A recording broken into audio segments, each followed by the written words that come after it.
한국의 외환 보유액이 IMF 권고치의 130% 수준이며 최근 금융위기 조짐을 보이는 인도나 인도네시아보다 낮은 것으로 나타났습니다. 10대 그룹의 상반기 투자가 작년보다 8%가량 줄었으며 현대차, 포스코, 현대중공업 등 3개 그룹만 투자를 늘린 것으로 나타났습니다. 올해 경매 대상 수도권 아파트 평균 감정가는 3억 8,057만 원으로 2007년 이후 6년 만에 3억 원대로 떨어졌습니다. 전국 땅값이 각각 부합세인 가운데 서울 땅값은 마이너스 0.04%로 6개월 만에 하락 반전했으며 이는 주택거래의 침체가 토지에까지 영향을 끼친 것으로 풀이됩니다. 네, 시청자 여러분 안녕하십니까. 오늘장 내일장의 임동석입니다. 자, 오늘 한 주를 시작하는 월요일입니다. 오늘 장이 좀 산뜻하게 출발을 잘 해줘야지만 한 주 내내 좀 안심하고 대응을 할 수 있을 텐데요. 과연 오늘 장은 어떠한지 먼저 시황을 통해서 여러분께 장을 정리해드리겠습니다. 네, 먼저 0.97%가 상승을 했습니다. 오늘 18포인트가 상승하면서 1888, 다시금 1900선대에 올라앉기 위해서 코스피가 힘을 내고 있습니다. 투자 주체별로는 외국인이 그래도 1818억 원, 굉장히 많이 사들여주고 있네요. 기관은 팔아도 조금밖에 안 팔고요. 개인만이 좀 많이 내다 팔고 있습니다. 코스닥 역시 4.12포인트가 오르면서 533포인트입니다. 코스닥에서는 외국인이 사들여주고 있지는 않군요. 개인만이 코스닥에서 425억 원의 순매수를 보입니다. 원달러 환율 3.9원이 내리면서 1113원입니다. 네, 오늘장 내일장 1부에서는 어떤 내용들 준비되어 있는지 먼저 확인을 하겠습니다. 애널리스트에게 듣는다. 글로벌 자금 유출입 동향을 점검하고요. 1차 양적 완화가 축소되고 2차 양적 완화 축소 우려를 비교해 보도록 하겠습니다. 네, 이슈로 보는 종목에서는 전자결제시장 확대에 따른 전자결제주의 강세, 그리고 태양광주와 안철수 테마주 강세를 분석하겠습니다. 테마톡톡에서는 안철수 의원의 정치활동 재개에 따른 안철수 테마주 강세와 이에 대한 단기 트레이딩 관점의 접근을 검토해보죠. 이번 주 예감에서는 미국의 3개 주요 일정을 분석하겠습니다. 자, 7일간의 수익 다이어리 하나마이크론이 준비가 되어 있습니다.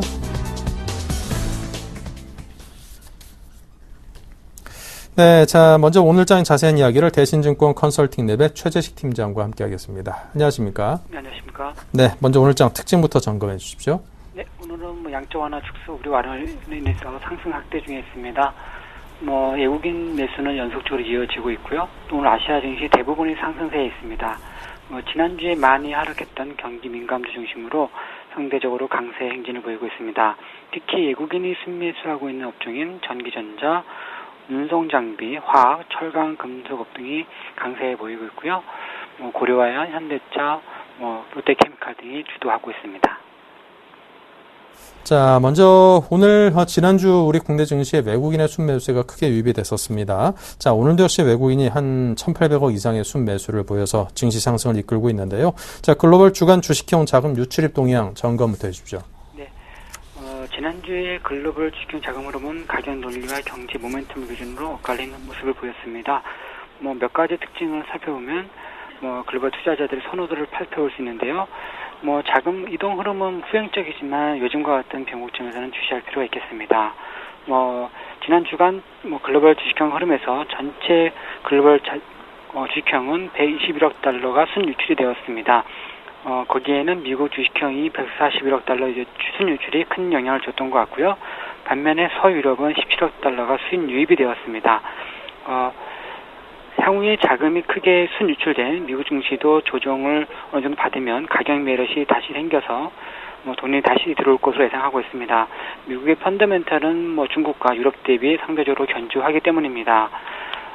지난 6월의 1차 QE 축소 우려 국면과 8월의 2차 QE 축소 우려 국면의 차이점이 있는데요. 아마 6월과 8월 역시 계속적으로 돈이 들어오는 것은 영국과 일본, 그리스 등의 자금이 계속 들어오고 있습니다.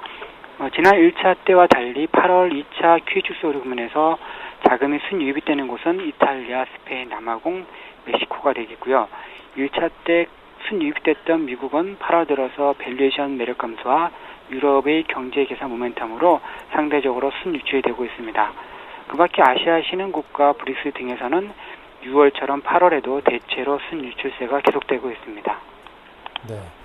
자, 지난주에는 글로벌 금융시장의 흐름이 상당히 좀 요동을 쳤습니다. 우리 시장도 전반적으로 좋지 않은 분위기가 주류를 이뤄섰는데요.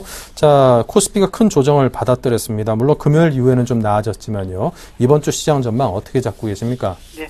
일단 지난주에 우리 증시가 좀 조정을 받았지만 외국인 매수가 있었다는 점에서 상당히 이제 긍정적으로 생각이 됩니다.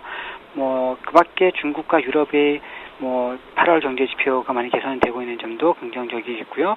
그리고 코스피의 PBR 1배 이하로 다시 약세를 보였던 점에서 가격 매력이 발생을 했습니다. 여전히 동남아 시장의 불안 요인도 있고 양적 완화 연내 축소 우려도 있지만 상대적으로 국내만의 펀더멘털 개선이 긍정적으로 봐지고 있습니다. 향후의 양적 완화 축소 우려와 동남아 금융시장 불안이 국내 증시의 독단적인 강세를 제한하겠지만은 지난주 외국인 투자가 보였던 현물 매수는 어느 정도 차별화될 가능성도 상당히 내포되어 있다고 판단됩니다. 그래서 국내 증시는 미국 시장금리 급등에 따른 경제 지표 개선세의 둔화로 양적 완화 축소 우려가 감소되고 또 지난주 증시가 크게 급락해서 가격 부담이 완화된 점, 그리고 동남아 대비 국내의 거시 견전성이 양호한 점, 그리고 글로벌 개선에 따른 국내 경기 회복 가능성이 있어서 박스권 내에서 상당히 선전하는 흐름이 예상이 됩니다. 상대적으로 가치주 측면에서 매력적 종목으로 저가 분할 매수는 계속 유효하겠습니다. 네, 잘 들었습니다. 지금까지 대신증권의 최재식 팀장과 함께 이번 주 한 주간의 증시 흐름이 어떠할지 전망까지 해봤습니다. 감사합니다. 감사합니다.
네, 계속해서 이슈로 보는 종목입니다.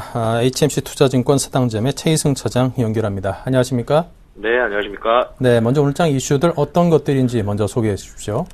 네, 오늘 첫 번째 이슈는 전자결제 시장 확대 기대감에 따른 모바일 전자결제주들이 상승이 좀 돋보이는 하루가 아닌가 싶습니다. 관련 종목들로는 KG 모빌리언스, KG 이니시스, 다날, 한국사이버결제 등이 있고요. 그리고 두 번째 이슈는 폴리실리콘 가격 급등에 따라서 마찬가지로 태양광 업종의 종목들이 상당히 좀 좋은 모습인데요. 대표적으로 OCI가 있고요. 그리고 하나케미칼, 웅진에너지, 오성 LSD, 티모 ENM, 유니슨 등이 있습니다. 그리고 이제 마지막 이슈는 안철수 의원이 그 보궐선거를 통해서 정치활동 재개를 한다는 소식에 이제 관련주들이 강세를 보이고 있습니다. 안랩, 써니전자, 미래산업, 오픈베이스, 그리고 다물 멀티미디어 같은 종목들이 오늘 강세를 보이고 있습니다. 네, 오늘도 세 가지 이슈가 있습니다. 이 가운데 먼저 전자결제 시장이 실질적으로 상당히 빠른 속도로 확대가 되고 있습니다. 이와 관련된 테마가 강세를 보이는데요. 향후 전망 어떨 것으로 내다보시는지요? 네, 지금 뭐 국내 온라인에서 이제 모바일 쪽으로의 이제 전자결제가 상당히 좀 많이 이루어지고 있는데요. 일단은 그 월 평균 모바일 거래액이 지난해 140억 수준에서 올해 상반기에 310억, 그리고 7월에는 710억으로 상당히 가파른 상승세를 지금 보여주고 있습니다. 그래서 이커머스 시장의 이제 수혜가 계속 이어지고 있는데요. 이런 부분들은 아무래도 이제 스마트폰이 이제 대중화되고, 그리고 소셜 커머스가 이제 확대되는 것에 좀 기인해 볼 수가 있겠고요. 그리고 지금 모바일 쇼핑 시장 규모가 2009년도 100억 원 수준에서 2012년 약 3년 만에 1조 7천억 정도 수준으로 상당히 좀 크게 급성장하는 모습을 보였습니다. 이런 부분들 때문에 아무래도 모바일 결제주들의 좀 강세가 보여지는 것이 아닌가 싶고요.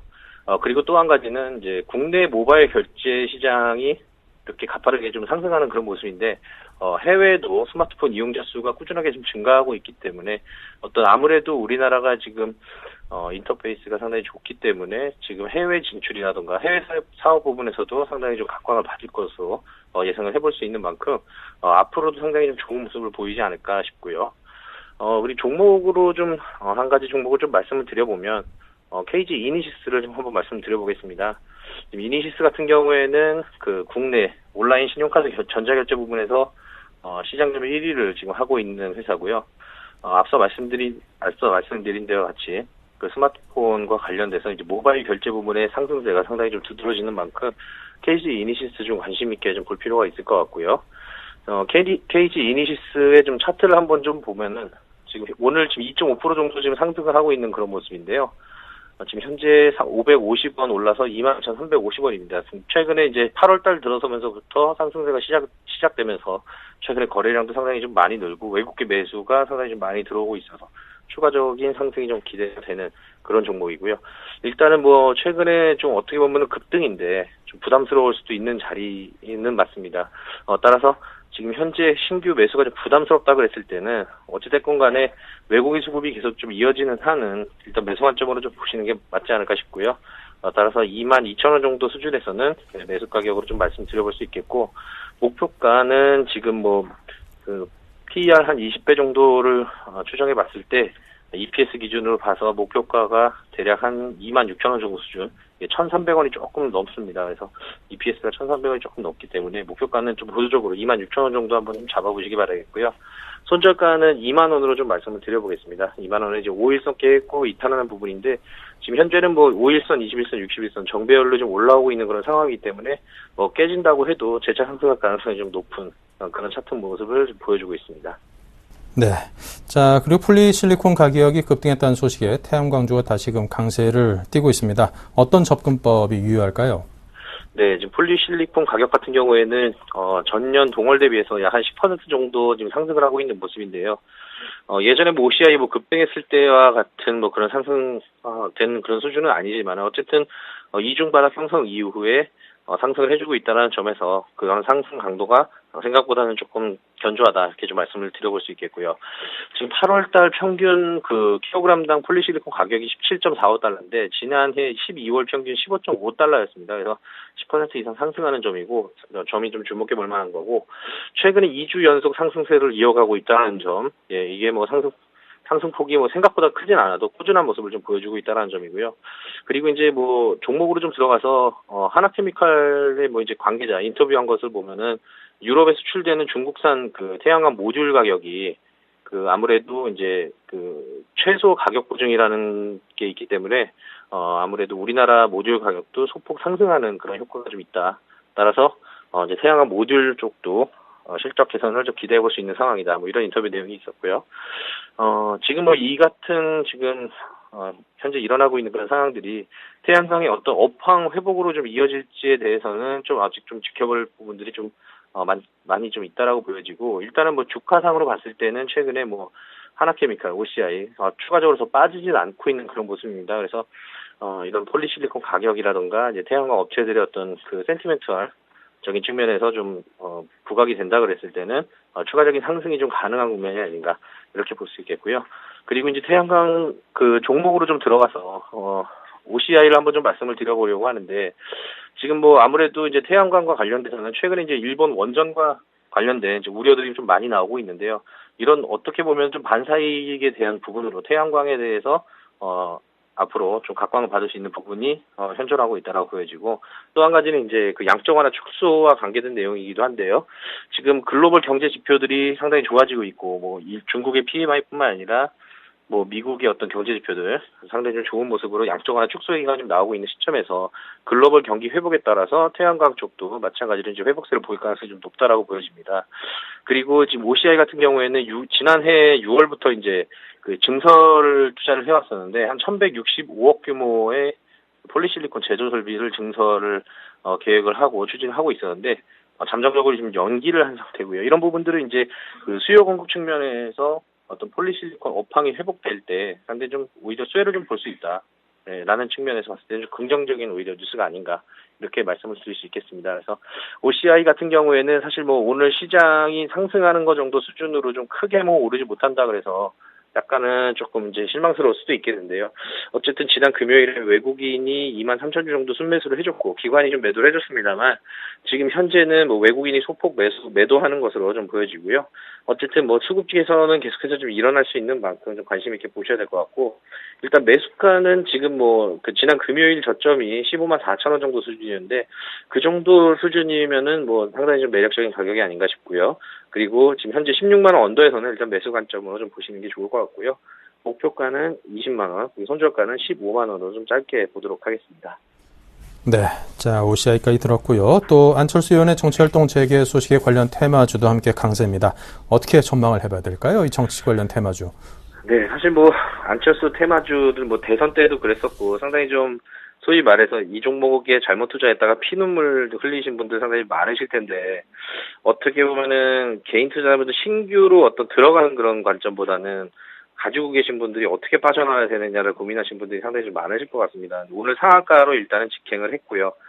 거래량도 전일 거래량 대비 55만 주가 추가로 거래가 되면서 금요일 거래량이 6만 8천 주인데 오늘 61만 주, 거의 뭐 9배 정도 증가하는 그런 수준을 보여주고 있습니다. 그래서 추가적으로 거래량이 더 나오면서 상승을 해줘야 사실은 이제 7만 원, 8만 원까지 좀 회복을 해줄 수 있을 것 같은데, 그런 거는 좀 한번 지켜봐야 될 것 같고, 그리고 지금 안철수 같은 경우에는 아무래도 이제 정치 활동 쪽에서는 뿌리가 좀 얕다라고 볼 수 있기 때문에 여러 가지 변수들이 상당히 좀 많습니다. 그래서 지금 신당 창당 문제라든가 여러 가지 이슈들을 좀 만들고 있는데, 신당 창당이 뭐 쉬운 것도 아니고요. 그리고 그런 같은 뜻을 함께하는 사람들을 좀 결집하는 데 있어서도 어느 정도 영향력이 있는지도 아직 검증이 된 상태가 아니기 때문에 아무래도 정치와 관련돼서는 늘 불확실성에 노출되어 있다는 점이 상당히 조금 부정적인 요소로 작용할 수 있을 것 같고요.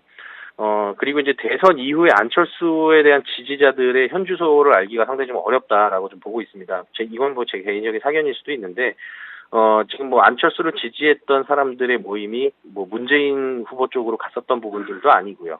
어떻게 보면 이제 그들만의 좀 리그에 갇혀있던 모습이었는데, 뭐 대선 이후에는 뭐 특별한 활동도 없었고, 아직까지 얼만큼 뭐 그런 세력들이 남아있는지도 좀 알기 어렵다라는 그런 또 불확실성도 있고요.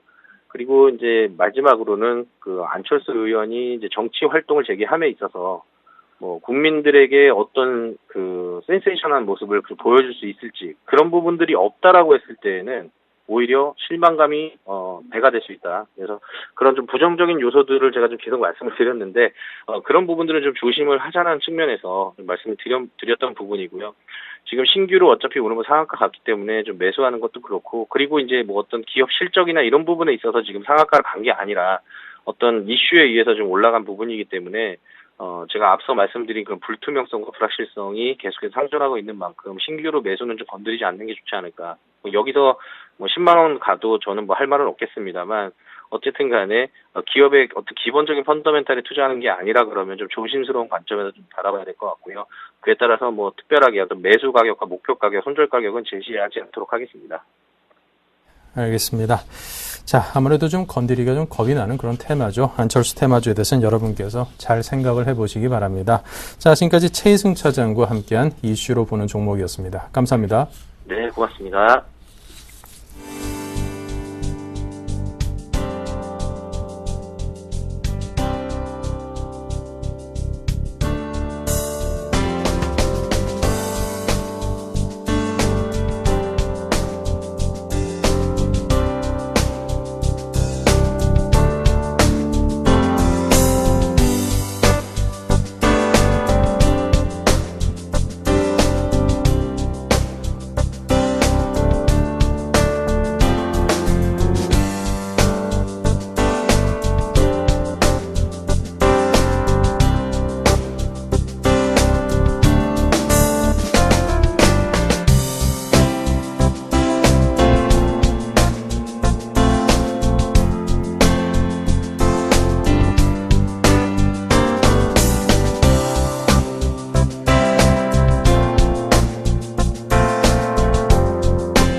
네, 계속해서 테마 톡톡 시간입니다. 조금 전 잠깐 언급을 했었습니다만 안철수 테마주가 현재 강세를 보이고 있습니다. 한국밸류 21의 이드코 대표의 의견도 함께 들어보겠습니다. 안녕하십니까? 반갑습니다. 네, 안철수 테마주의 상승, 그 구체적인 배경부터 짚어볼까요? 일단 앞에서 말씀해 주신 대로 안철수 의원이 10월 재보궐선거와 관련해서 적극적인 의지를 나타내는 정치 활동이 본격화되면서 신당 창당에 대한 어떤 기대감들로 인해서 안철수 관련 주석, 써니전자라든지 안내, 오픈베이스 이런 종목들이 상한가에 들어갔거나 큰 폭으로 좀 상승 중이고요. 종목들 자체가 안철수 의원 주변 사람들, 그러니까 안 의원과 친분이 있다라는 풍문으로 인해서 테마주로 묶여있는 모습인데, 안내 또 안철수 의원이 국회의원 신분을 유지하기 위해서 회사를 포기하고 좀 나온 상황이기 때문에 큰 어떤 친분이 있다라기보다는 주식시장에서 테마적으로나 수급적으로 좀 인정을 받았다라고 좀 보시는 게 맞을 것 같고요. 일단 과거에 엄청난 안철수라는 새로운 정치인에 대한 이슈로 인해서 주식시장에 등장을 했던 일단 정치 테마이기 때문에 그 영향력은 어느 정도 기대감으로 이어진다라고 좀 봐야겠고요. 정치 테마는 상당히 좀 위험하다, 안 좋다라는 인식이 어느 정도 생존해 있는데, 중요한 건 지금의 상승이 얼마나 이어질 수 있는가에 초점을 맞춰야 할 것 같은데, 일단 앞에서 어떤 분께서는 안 좋게 좀 말씀을 해주셨는데, 저는 개인적으로 재보궐선거가 10월경으로 예정이 돼 있기 때문에 써니전자나 기타 상한가에 들어간 종목들이 일단 재료는 살아있는 상황에서의 저점 트레이딩은 가능하다라고 좀 보고 있고요. 일단 안철수 의원이 현재 지지율을 얼마나 더 끌어올릴 수 있을지는 아직 미지수지만, 실질적으로 신당 창당을 해서 국민적 이슈로 이끌었던 작년 대선을 좀 생각해 본다면 과거의 큰 지지율 정도는 되지 않겠지만 사실상 거물급으로 현재 인식이 돼 있는 정치인이기 때문에 10월 재보궐선거까지의 그 기대감은 이어질 수 있다고 좀 보시는 게 맞지 않을까, 좀 이렇게 보고 있습니다. 네. 자, 지금 상당 부분 언급을 해주셨는데요. 자, 앞으로 이 전망과 전략을 어떻게 잡아나가실 생각이신지요? 일단 앞에서 말씀드렸듯이 안철수 관련주들이 실질적으로 안철수 의원과 연관이 있거나 크게 영향력을 행사할 수 있는 인물들인지는 확인을 할 수는 없고요. 중요한 게 어차피 테마주다 보니까 실적이라든지 기업 개요라든지 이런 것들을 무시하고 오로지 기간을 정해놓고 수급적으로 움직이는 테마성 종목들이기 때문에 사실 매수에 접근하는 것도 신중해야 하고 매도하는 것도 재료가 이탈되는 조짐이 보인다면 빠른 매매에 임해야 상당히 좀 어려운 테마주 중에 하나인데, 그만큼 개인들보다는 종목들을 이끌어주는 세력들이 주된 수급이다 보니까 아무래도 빠른 매매가 좀 필요하지 않나 싶고요. 뭐 대부분의 종목들이 일단 상한가에 들어갔기 때문에 현재 뭐 부대장주나 기타 상한가에 들어가지 못한 어떤 종목들을 뭐 매수에 임한다라기보다는 정말 이 종목들을 매수하고 싶었는데 놓치신 분들 같은 경우에는 일단 관망을 하셨다가 내일 정도에 수급적으로 강한 종목들은 눌림이 나와줄 때 차라리 좀 단기 트레이딩 관점에서 매수에 임하는 게 좋다라고 생각을 하고 있고요. 그 중에서 안랩을 좀 말씀을 드리면, 일단 안랩은 일단 오늘 상한가의 가격권이 54,000원권인데, 일단 박스권 상당 가격도 54,000원권입니다. 그만큼 매물이 많다라는 의미인데, 오늘 상한가에 7만 주 정도, 지금 한 7만 주, 8만 주 정도 대기가 있는데, 일단 뭐 안착을 지속적으로 하면 모르겠지만, 종가에 안착을 하지 못하면서 빠지는 모습이 좀 나와준다면 내일 정도에는 눌림이 좀 나와줄 것으로 좀 판단이 하고 있고요.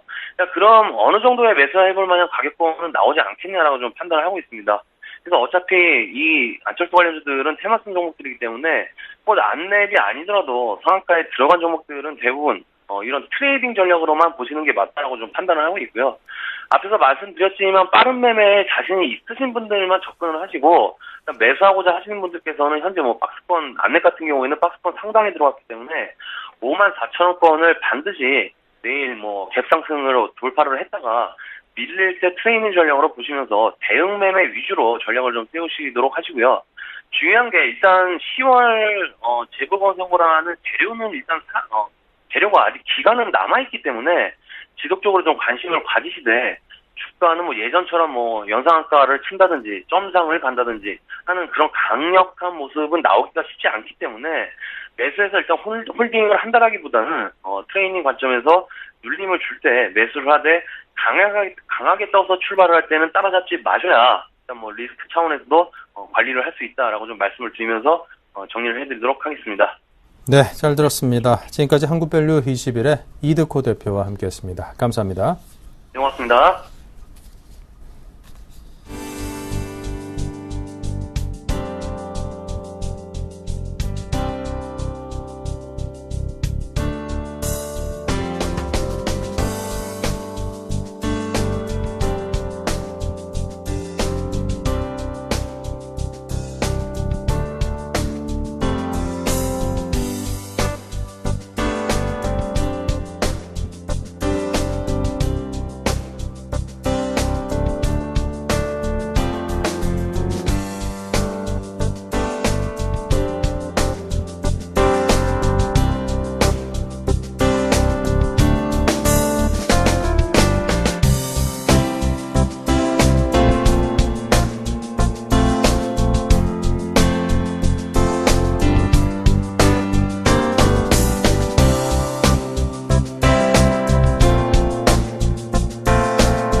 네, 계속해서 7일간의 수익 다이어리입니다. 수익률 체크로 시작하겠습니다.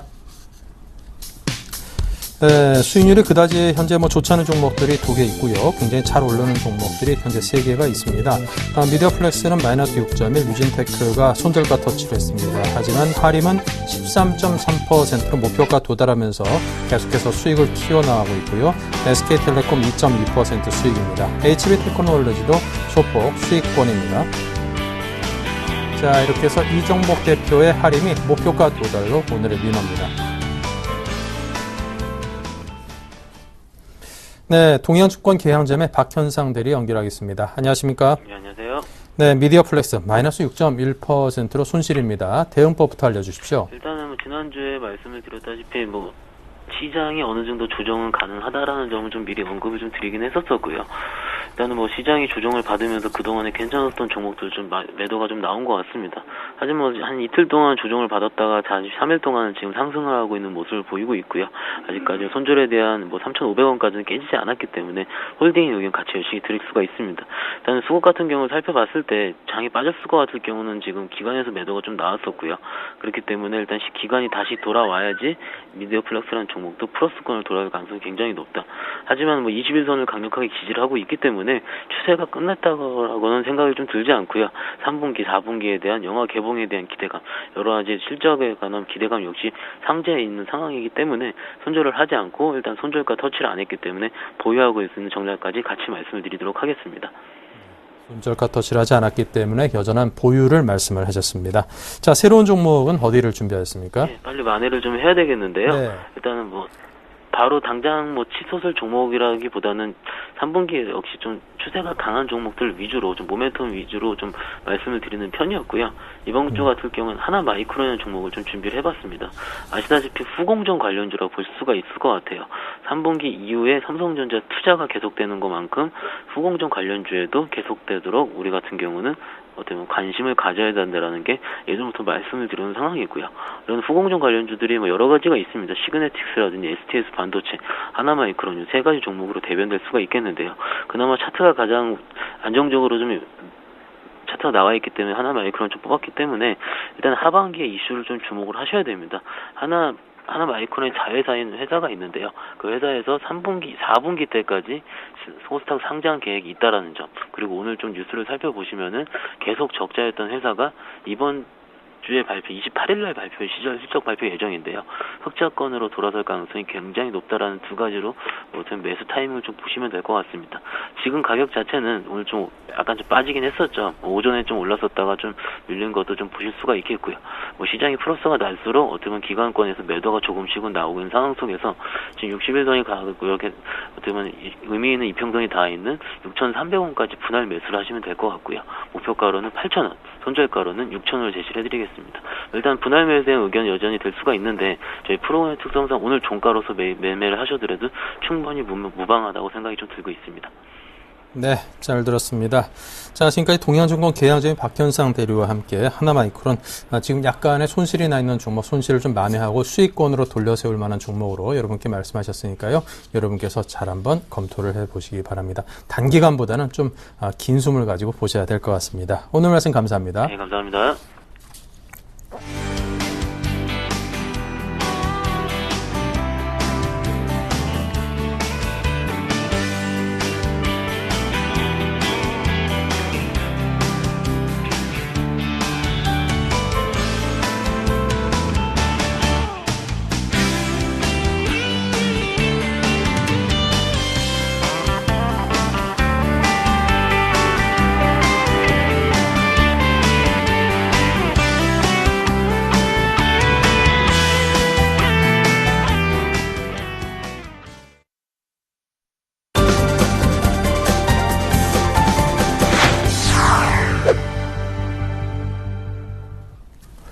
네, 오늘 월요일입니다. 이번 주 일정과 전망 등을 종합적으로 알아보고 그에 맞는 또 전략을 함께 짜보도록 하겠습니다. 텐스탁의 이광호 팀장 모셨습니다. 어서 오십시오. 네, 안녕하세요.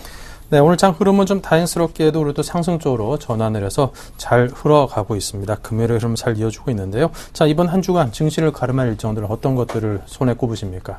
네, 아무래도 지금 현재 증시에 가장 영향을 미치는 재료가 미국 쪽의 양적 완화 축소 이슈라고 할 수가 있겠습니다. 그렇기 때문에 미국의 일정은 계속해서 면밀히 체크를 하셔서 시장 상황에 대응하시는데 좀 참고를 하셔야 될 이슈가 아닌가 보고 있고, 또 지난주 같은 경우는 또 예기치 못하게 인도와 인도네시아 신흥국들의 자금 경색 논란이 좀 대두가 되면서 국내 증시 악재로 작용한 바가 있습니다. 그렇기 때문에 이런 이머징 마켓의 불안감이 좀 지속될지, 그리고 어떻게 대응을 해야 될지도 이번 주에 참고해 보셔야 될 변수라고 보고 있고, 또 국내적으로 증시를 뒤흔들 만한 큰 재료는 아니지만은 여러 가지 세부적인 증시 흐름에 참고가 될 만한 국내 일정들이 있으니까 이 부분도 좀 체크하셔서 이번 한 주 증시 투자하시는데 좀 참고하셔야 될 것 같습니다. 네, 자 먼저 이번 주 증시 변동성을 이끌 만한 미국 주요 일정부터 정리를 해보죠. 네, 이번 주 역시 아까 말씀드린 대로 미국의 양적 완화 축소와 관련된 불확실성이 계속되고 있기 때문에 그 영향으로 변동성이 좀 강한 장세를 보이지 않을까 이렇게 내다보고 있습니다. 지금 현재 시장에서는 아무래도 그 다음 달 개최되는 FOMC 회의에서 그 채권 매입 규모를 지금 현행에서 그 100에서 200억 달러 정도 줄일 것이라는 관측이 우세한 상황인데, 연준 내부에서도 이를 놓고 지금 의견이 분분하기 때문에 최종 결정이 또 오히려 12월까지 미뤄질 수도 있다라는 예측도 나오고 있는 상황입니다. 일단 지난주 공개됐던 7월달 그 FOMC 의사록에서 보시면은 연내라고만 표현을 했지 사실상 세부적인 일정에 대해서는 구체적인 언급이 없었는데, 이렇게 연준이 올 초부터 논의됐던 이런 출구 전략의 결론이 계속적으로 늦어지는 이유는 무엇보다 경기 불확실성이 아직 남아있기 때문이라고 해석을 하셔야 될 것 같습니다. 중요한 것은 이러한 불확실성이 높은 상황에서 양적 완화 축소를 단행할 만큼 지금 현재 미국 경제가 좀 홀러설 만한 그런 힘이 있느냐는 것인데, 이 부분을 좀 가늠해 볼 수 있는 것들이 지금부터 발표되는 경제 일정이 아닌가 이렇게 판단을 하고 있습니다.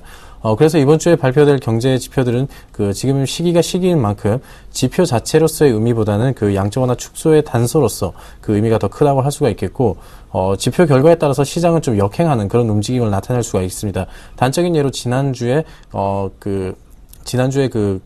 신규 주택 판매가 3년여 만에 가장 큰 폭으로 감소를 하면서 오히려 주가에 긍정적인 재료로 작용을 했다는 점도 이제 축소 시점이 늦춰질 거라는, 경제 지표가 좀 부진하면서 축소 시점이 늦춰질 것이라는 기대감으로 작용할 수도 있는 만큼 경제 일정을 바라보실 때 그런 기준을 가지고 바라보시는 게 좋지 않을까 보고 있고, 일단 이번 주에는 가장 먼저 나오는 지표가 그 7월달 내구재 주문 실적입니다.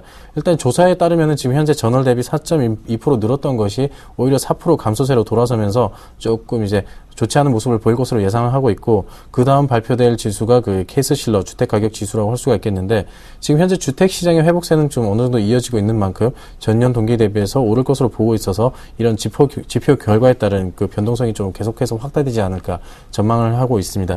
하지만 이번 주 시장이 가장 크게 기대하고 있는 지표가 아무래도 2분기 GDP 수정치라고 할 수가 있겠는데, 다소 실망스러웠던 지난번 속보치가 좀 개선될지 여부가 관건인데, 당초 2분기 GDP가 좀 전분기 대비 1.7% 정도 증가할 것이라는 그런 시각이 우세했었는데, 이번 수정치에서는 2.2% 정도로 상향 조정될 것으로 예상을 하고 있습니다. 만약에 이렇게 시장의 예상대로 수정치가 상향 조정이 된다면은 양적 완화 축소가 우려가 좀 더 커지면서 시장에 오히려 좀 악재가 될 수 있다는 점에서 결과에 따른 대응은 분명히 염두에 두셔야 되지 않을까 보고 있고, 한간에서는 GDP 증가율이 2.5%를 웃돌 것이라는 전망도 나오고 있는 상황입니다. 그렇게 된다면은 증시가 좀 더 위험해질 수 있다는 점을 반드시 참고하셔서 GDP 결과에 좀 주목을 해보셔야 될 것 같고, 또 마지막으로 출구 전략의 시기를 가늠해 볼 수 있는 또 하나의 단서가 지금 현재 그 미국 연방준비은행 총재들, 지역 연준 총재들의 그 연설이라고 할 수가 있겠습니다. 이런 총재들의 발언에 따라서 다음 달 있을 FOMC 회의 정책 방향의 전망이 달라진다는 점에서 지금 금융시장에도 상당한 영향을 줄 것으로 보이기 때문에 이번 주 이들의 입술에도 좀 관심을 가지고 지켜보시는 게 좋을 것 같습니다. 그래서 정리를 해보자면은 지금 이슈 그 경제 일정 자체만으로 놓고 본다면은 2분기 GDP 발표 외에는 시장을 뒤흔들 만한 큰 이슈는 없어 보이지만은 그 어느 때보다 그 GDP 결과에 또 그 빅 이슈가 없기 때문에 그런 이제 세부 일정으로 변동성이 오히려 더 커질 수 있다는 점 반드시 그 참고를 하셔서 미국 쪽에서 들리는 소식 계속적으로 귀를 기울이시는 게 좋지 않나 이렇게 판단하고 있습니다. 네.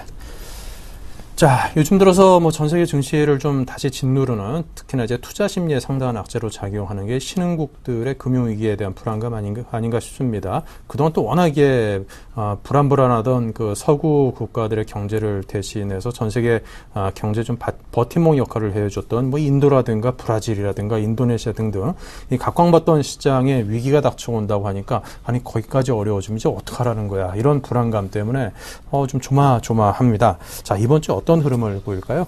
네, 다행스럽게도 지난주에 조정을 받았던 그 요인이 주 후반으로 갈수록 이렇게 조금, 희석되는 그런 이제 흐름을 나타냈었는데, 일단 상당 부분 조정을 받았고, 또 우리나라뿐만 아니라 일본과 중국 같은 아시아 증시도 전반적으로 하락을 했었습니다. 일단 인도와 인도네시아 이 두 국가의 통화 가치가 그 달러 대비해서 하락세를 좀 계속적으로 경신을 하고 있기 때문에, 지난 90년대 후반의 금융위기를 떠올리면서 또 다른 위기가 재현되지 않을까 그런 우려감이 좀 높은 상황인데, 이번 주에도 여전히 그 아시아 신흥국들의 그 위기감은 또 국내 증시뿐만 아니라 아시아 증시의 좀 핵심 화두가 될 것으로 보고 있습니다.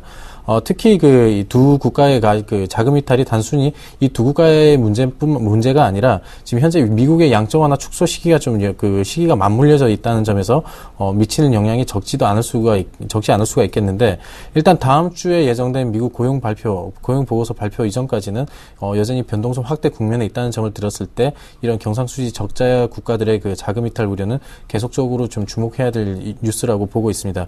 이런 상황임에도 한 가지 좀 긍정적으로 볼 수가 있는 것은 이런 아시아 증시를 뒤흔들었지만은 신용평가 기관에서는 아직도 신용 등급 전망에 대해서는 아직도 안정적인 것으로 평가를 했다는 점인데, 그래도 그 신흥국의 그 불안감을 느낀 외국인 자금은 오히려 그 차라리 경상수지 흑자가 계속적으로 지속되고 있고 충분한 외환 보유액을 보유하고 있는 그런 국가로 포트를 좀 재조정할 가능성이 높아 보이기 때문에 오히려 또 국내 증시에는 또 좋은 영향을 좀 미칠 수도 있다라고 좀 판단을 하셔도 좋을 것 같습니다. 지금 상황에서 여기에 해당하는 대표적인 국가가 국가가 중국과 한국이라고 볼 수가 있겠는데, 이런 외국인들이 국내 증시에서 만약에 이런 이슈를 이탈하더라도 이건 단기간에 그칠 가능성이 높아 보이기 때문에, 지나치게 의식할 필요는 없다라고 말씀을 드릴 수가 있겠고, 최근 그 외국인의 주식 투자 규모를 국가별로 또 비교를 좀 한번 해보시면은, 다른 국가와 달리, 특히 아시아 시장에서 다른 국가와 달리 한국은 그 외국인의 매수세가 계속적으로 지속되고 있다는 점도 이런 이슈에서는 어느 정도 탈피를 했다라고 보셔도 좋은 재료라고 보고 있습니다.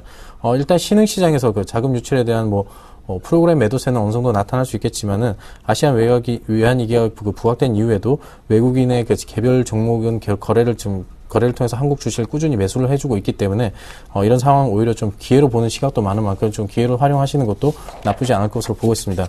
그래도 좀 한 가지 조금 걱정을 해두시고 염두를 해두셔야 될 점은, 이런 증시에는 그 펀더멘탈 기초 체력뿐만 아니라 유동성도 굉장히 중요한 요소로 작용을 하기 때문에 전 세계적으로 만약에 이런 이슈로 인해서 펀드런이라는 그런 이제 대량의 그 자금 이탈 사태가 발생을 한다면은 국내 증시에도 굉장히 악재로 작용할 수 있다는 점 반드시 기억을 해두시고, 이런 금융시장 불안이 실제 97년 같은 금융위기로 번질지는 좀 아직까지는 불투명하지만은, 자금 이탈이라든지 그 경기 악화, 정책 실패가 계속적으로 그 신흥국들을 통해서 반복이 된다면은, 그런 위기의 그 바람이 몰아칠 가능성을 배제할 수 없다는 점에서 안심하고 있기보다는 이슈의 중심에 선 국가들의 경제 흐름과 관련 소식 계속적으로 집중을 하시면서 외국인 자금의 흐름을 좀 체크해 보시는 게 좋지 않을까 이렇게 판단하고 있습니다. 네, 알겠습니다. 자, 계속해서 이번 주 주목해야 할 만한 국내 주요 이슈 어떤 것들입니까? 이번 주 국내적으로 보시면은 일단 증시를 뒤흔들 만한 큰 재료는 없습니다. 하지만은 좀 세부적으로 어느 정도 참고해 볼 만한 그 이슈를 몇 가지 말씀을 드리자면은, 일단 주택 취득세 인하를 하는 방향이 좀 확정돼서 발표될 예정에 있고, 또 전월세 대책이 부동산 전월세 대책이 발표될 예정에 있습니다. 일단 이제 그 침체기에 빠지는 부동산 시장을 좀 살리기 위한 정부의 특별 카드라고 할 수가 있겠는데, 그 경기에 이 부분이 좀 경기에 긍정적인 영향을 미칠 수도 있는 만큼 이 부분에 대해서 어떤 대책이 마련될지 여부를 좀 이번 주에 확인을 해보시는 게 좋을 것 같고, 또 이번 주 예정된 경제 지표 가운데는 산업 활동 동향을 좀 주목해 보셔야 될 것 같습니다. 일단 지금 지난달에는 생산과 소비, 투자 같은 부분에서 개선세가 좀 개선되는 모습을 보였던 만큼 어느 정도 이어질지 좀 관심을 가지고 보셔야 될 것 같은데, 제조업 경기 상황이 지금 계속적으로 호조세를 보이고 있는 상황이기 때문에 긍정적인 시각을 좀 유지해도 좋지 않을까 이렇게 판단을 하고 있습니다. 뿐만 아니라 경기 상황을 좀 미리 볼 수 있는 그런 경기 선행지수 순환 변동치 역시도 전월 대비 좀 0.5포인트 정도 상승을 하면서 3개월 연속 상승폭을 좀 늘릴 것으로 보고 있는데, 이런 경기 회복에 대한 기대감이 계속적으로 국내 증시에는 좀 남아 있습니다. 그렇기 때문에 외부적 요인으로 조금 흔들리는 그런 장세가 연출이 되더라도 오히려 그 국내 경기의 국내 경기로 인해서 오히려 든든한 버팀목이 돼줄 수 있다는 점 반드시 기억하셔야 될 것 같고, 마지막으로 그 한국은행에서 발표될 국제 수지 역시도 이런 흐름을 증명해줄 재료라고 생각되는데, 상반기 경상수지 경상수지가 지금 사상 최대 흑자로 지금 기록을 하면서 굉장히 조금 우호적인 상황에 있습니다. 그런 하반기 경기 그런 흐름이 하반기까지 이어진다면은 증시의 견조한 버팀목이 될 수 있다는 점 반드시 참고하셔서 이번 주 국내 일정에도 반드시 좀 귀를 기울이시는 게 좋지 않을까 이렇게 판단하고 있습니다. 네. 자, 그래도 지난주 한 주 내내 힘들 듯 하더니 또 금요일부터 좀 반전된 증시가 오늘까지 좋은 흐름이 이어지고 있습니다. 좀 긍정적인 쪽으로 큰 줄기를 잡고 투자를 해봐도 될런가? 아니면은 이런저런 악재들이 아직까지 있으니까 그래도 좀 아직까지는 관망해야 될런지 좀 갈팡질팡합니다. 어떤 투자 전략을 세워줄지 궁금하네요. 네, 아무래도 양적완화 축소 우려는 여전히 국내 증시에 그 부담으로 작용을 하고 있습니다. 그렇기 때문에 다음 달에 예정된 그 FOMC 회의를 앞두고 이런 유사한 변동성 확대가 계속적으로 재현될 수 있다는 점을 좀 염두에 두셔야 될 것 같고, 일단 이제 글로벌 유동성이 이머징 마켓에서의 이탈과 그 금리 상승의 우려감이 아직까지 남아있기 때문에 투자 심리가 적극적으로 개선되지는 않을 것으로 보고 있습니다. 하지만 그 미국 이외의 다른 지역에 있어서만큼은 경기 회복에 대한 기대가 여전히 있고, 또 이제 출구 전략에 대한 우려로 좀 디커플링을 보였던 지난 6월과는 달리 국내 증시는 다른 이머징 마켓 대비해서 차별화된 주가 흐름을 나타내고 있다는 점은 계속적으로 양호한 흐름을 좀 우상향하는 흐름을 좀 보일 수가 있다라는 일단 있는 신호로 판단을 하셔도 좋을 것 같습니다.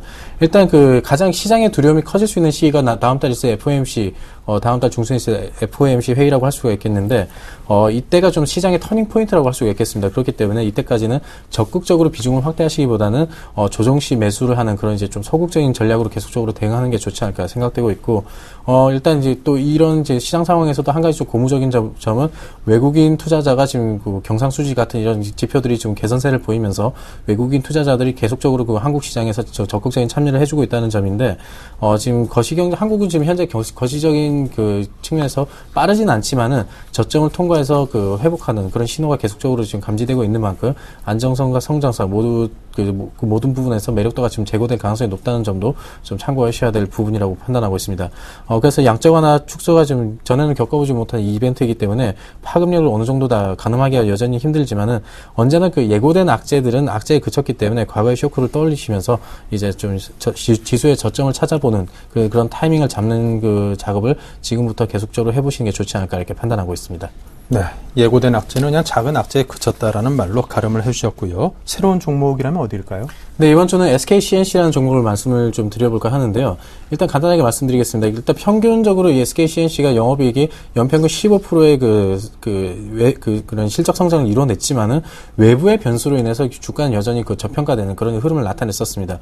지금 인수합병 가능성이라든지 경제 민주화에 대한 이슈가 지금 점점 줄어들면서 기업 자체의 그런 펀더멘탈과 그런 가치가 밸류가 점점 부각이 되고 있는 상황이기 때문에 그런 가치 변화에 좀 주목해야 될 시점이라고 판단하고 있고, 또 지금 1분기와 2분기에 전년 동기 대비해서 14%, 12% 정도 증가했던 영업이익이 하반기에도 엔카 같은 이제 신규 사업의 성장 모멘텀이 유효하기 때문에 해외 시장에서의 또 좀 빠른 성장이 좀 이루어질 것으로 보이기 때문에 이 종목에 대해서 좀 집중을 해보시면은 하반기로 갈수록 좀 견조한 주가 흐름 나타내지 않을까 판단을 해보겠고, 지금 현재 기술적으로 보셔도 지금 현재 연기금에 굉장한 이제 매수세가 지금 확인이 되고 있습니다. 죄송합니다.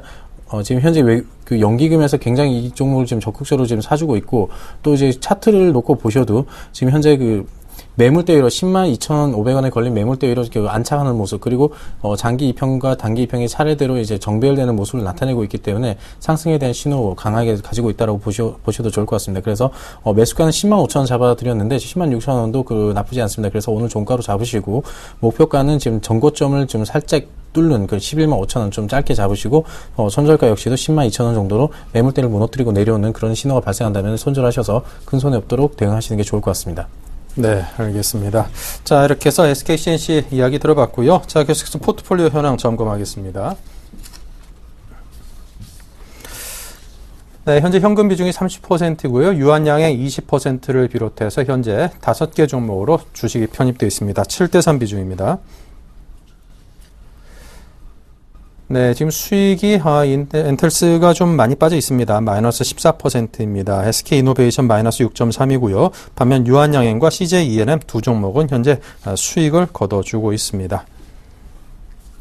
네, 자, 이렇게 해서 오늘 포트폴리오 점검까지 해봤고요. 자, 새로이 또 편입된 종목까지 여러분께 편입된 종목 포트폴리오 공개하면서 이광호 팀장님과는 여기서 인사를 나누도록 하겠습니다. 오늘 말씀 감사합니다. 네, 감사합니다.